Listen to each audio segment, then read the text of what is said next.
2 करोड़ की जमीन 2 मिनट में 18 करोड़ की हो गई। और ये मैं नहीं कह रहा हूँ, भारतीय जनता पार्टी के फैजाबाद के सांसद माननीय लल्लू सिंह जी बाकायदा मुख्यमंत्री को 40 से 50 नाम की सूची भेजी, जिसमें भाजपा के तमाम बड़े बड़े रसूखदार शामिल थे, और उन्होंने स्पष्ट किया कि भगवान श्री राम का जो श्रद्धालुओं ने चंदा दिया था उसमें घोटाला किया जा रहा है। भगवान राम के नाम पर चंदाखोरी करने वाले लोग रामनवमी के मेले में, और जो राम के 5-7 मेले जो राम के जी के नाम पे लगते हैं, करोड़ों करोड़ रुपया वसूलते चले आ रहे हैं पिछले 40 सालों से।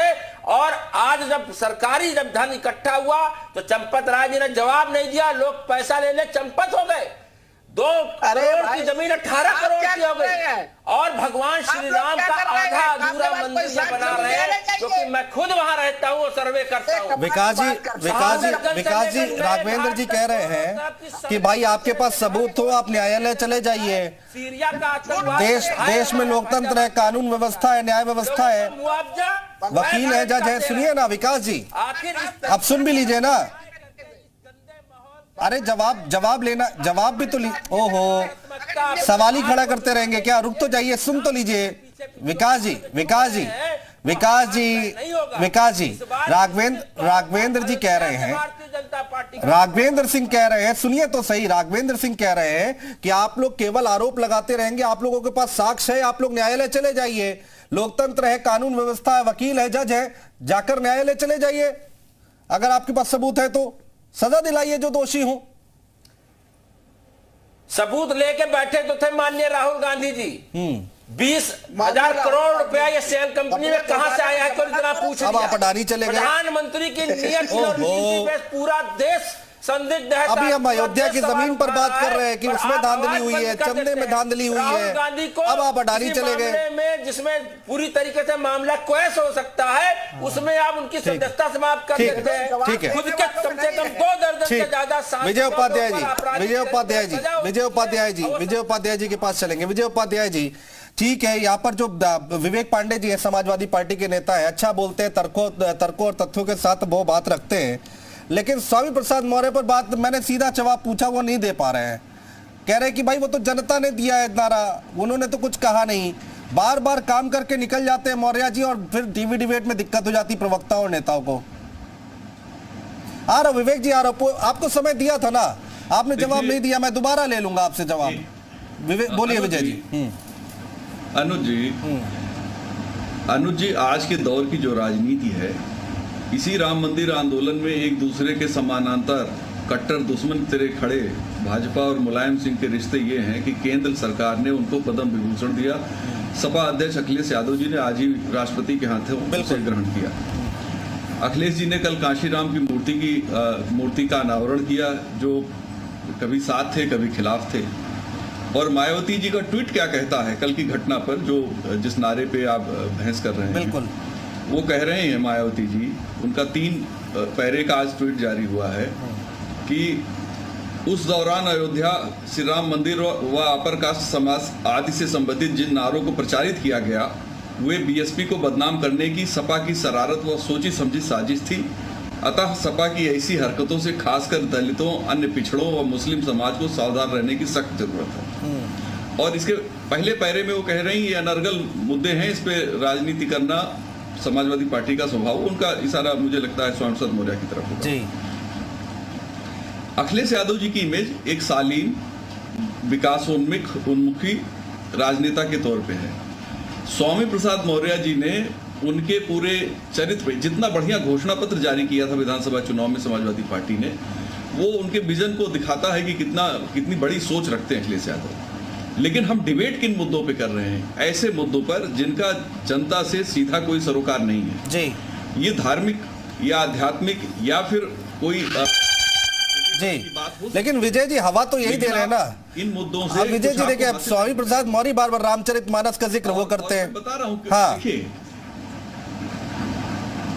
जब पद्म भूषण मुलायम सिंह जी को मिल गया, हाँ, तो हम राम मंदिर आंदोलन में किसने क्या किया, मुलायम सिंह के बयान क्या थे और क्या चीजें हैं, आप देखिए बदलाव कहाँ कितना बड़ा हो चुका है। हाँ। इस बात को विपक्ष की राजनीति के लोग शायद क्यों नहीं समझ पा रहे हैं, मुझे तो बड़ा ताज्जुब होता है। मुझे क्या कारण है कि 14 के बाद से पार्टियां जीत नहीं पा रही, लगातार बीजेपी ही जीत रही है तमाम एक्सपेरिमेंट करने के बाद। तो कमी कहाँ है? हाँ। कोई उसमें कोई चिंतन शिविर करेंगे ही, आपस में बैठ के सोचेंगे कि क्या कमियां रह गई। एक ऐसा मुद्दा जिसपे बीजेपी चैंपियन है और बीजेपी का शक्ति केंद्र है अयोध्या। बीजेपी को सबसे ज्यादा ताकत अयोध्या से मिली और 14 के बाद से जो राजनीति हुई, सुप्रीम कोर्ट ने तो 9 नवंबर 2019 को फैसला दिया, राम मंदिर बन रहा है। राम मंदिर बनने के बाद तो बीजेपी का एक एजेंडा खत्म हो गया, जो उनकी बहुत बड़ा एजेंडा था।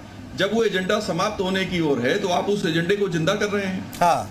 खाद पानी कौन दे रहा है? बिल्कुल। खाद पानी तो एक तनाव की जो राजनीति करने की कोशिश हो रही है। हाँ। लोग कहेंगे कि भाई नहीं, ये तो बीजेपी के समर्थक हो सकते हैं। विवेक जी जवाब दीजिए, खाद पानी देने की जरूरत कहाँ आ रही है? विजय उपाध्याय जी कह रहे हैं, अब बोल लीजिए आप बीच में जो बोलना चाह रहे थे। अनुज जी, हाँ विजय जी जल्दी से। हाँ नहीं, यहाँ पे बात एक सेकंड विवेक जी आ रहा हूँ। यहाँ पे बात स्पष्ट है, उस वीडियो को पहले देख लीजिए। 93 के चुनाव का जिक्र होता है, पांडे जी यहाँ पे बात स्पष्ट है, वीडियो देख लीजिए।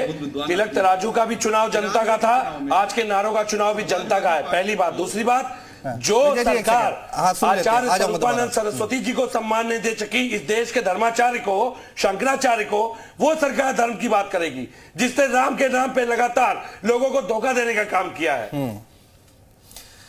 नहीं, मुझे समझ में नहीं आ रहा है विवेक जी, मुझे जरा समझाइए कि भाई बार बार भगवान राम का जिक्र, अयोध्या का जिक्र करने की जरूरत। भाई विजय उपाध्याय जी कह रहे हैं कि ये तो आप फुल टॉस बॉल दे देते हैं भारतीय जनता पार्टी को, तो छक्का मारेगी ही।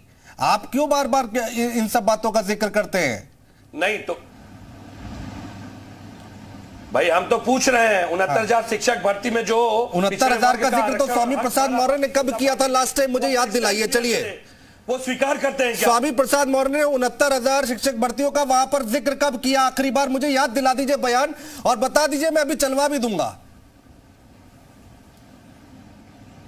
स्वामी प्रसाद मौर्य करे ना करे, मैं कर रहा हूं ना, चलवाइए। भाजपा अपना स्टैंड क्लियर करे। हाईकोर्ट भी फटकार लगा चुकी है। स्वामी प्रसाद मौर्य रामचरितमानस पर बात करेंगे, हवा में उड़ गए जय श्री राम बोलेंगे, क्यों किए गए, तमाम बातें कहेंगे, क्या बताइए, धर्म से जुड़ी हुई तमाम बातें करेंगे, लेकिन आप लोग जो बातें करेंगे वो नहीं करेंगे, इसीलिए तो डिबेट हो रही है। भाई डिबेट मुद्दों की रखिए ना। हाँ। मैं तो कह रहा हूं, मैं तो करिए ना मुद्दों की बातें, भाजपा क्यों मौन है? उतरिए ना सड़क पर, करिए ना विधानसभा का घेराव। विवेक पांडे जी, आज क्यों जाती है भाई? निकाय चुनाव में ट्रिपल टेस्ट न लागू करने के पीछे मंशा क्या थी? आखिरी बार समाजवादी पार्टी के लोगों ने आंदोलन कब किया था, याद दिलाइए मुझे। मैं तो हर रोज आंदोलन करता हूं आपके मन से, ये भी तो एक आंदोलन है। तो टीवी डिबेट पर आंदोलन बन के बैठे हैं। अब ठीक है, ट्विटर और टीवी डिबेट को आंदोलन आप समझते तो समझ में आ रहा है, ठीक है, ठीक है, एक आंदोलन है। हाँ, अब ट्विटर और टीवी डिबेट आंदोलन नहीं कहा जाता इसे। विवेक पांडे जी भाई बोलिए। विकास जी, भाई भाजपा का कहना था ना, भाजपा का कहना था सोशल मीडिया का जमाना है। हाँ। भाजपा का कहना था 2 रुपए ट्वीट का ट्रेंड। बोलिए विकास श्रीवास्तव, जल्दी से बोलिए, रखिए अपनी बात, मंत्री जी भी आ गए। छोड़ते नहीं, आप ही के समुदाय से आने वाले पत्रकारों के ऊपर FIR कर दे रही है बात। अरे समुदाय, ठीक है विवेक जी, छोड़िए, सवाल पूछेंगे, हाँ, ठीक है। विकास श्रीवास्तव बोलिए। बड़ी पार्टी है विकास श्रीवास्तव बोलिए। कब कांग्रेस ने ये किया, कब कुछ बोलना चाह रहे? कांग्रेस पार्टी अपना पक्ष रखना चाह रही, बोलिए। बहुत धैर्य से सुनिएगा। हाँ, धैर्य से सुन रहे हैं सर। देखिए अनुज जी, धैर्य से सुनिएगा। विजय भाई की बात है कि सवाल किसी ने नहीं उठाया, सवाल लगातार उठ रहा है, टीवी के माध्यम से उठ रहा है, लिखा पढ़ी हो रही है। 2 बात है जिसका जवाब चाहिए। क्या भगवान श्री राम का भक्त पिछड़ा नहीं है, अति पिछड़ा नहीं है, दलित नहीं है क्या? वो गरीब श्रवण नहीं है क्या, जिसको संवैधानिक अधिकार दिया है बाबा साहब ने? बाबा साहब ने आरक्षण की व्यवस्था दी है। 69,000 शिक्षक भर्ती की बात हमारे साथी कर रहे हैं, क्या वो सामाजिक न्याय की लड़ाई नहीं है? 2017 2 अक्टूबर को रोहिणी आयोग गठित हुआ। आज 9 साल मोदी सरकार का पूरा हो रहा है, 6 साल योगी सरकार का पूरा हो रहा है। रोहिणी आयोग का कार्यकाल 17 से 18 बार बढ़ाया जा चुका है, और जस्टिस राघवेंद्र कमेटी ने 2017 में अति पिछड़ों ने योगी जी को वोट दिया कि आप उसके सामाजिक न्याय की लड़ाई लड़ेंगे। 400 पन्ने की रिपोर्ट आ गई है। पिछड़ा, अति पिछड़ा, सर्वाधिक पिछड़ा, ये सब भगवान राम को नहीं मानते हैं। ये रामद्रोही है क्या? केवल भारतीय जनता पार्टी को जो वोट देंगे, नागेंद्र जी जवाब दीजिए जल्दी से। नाम पर बात कर सकते हैं। हाँ।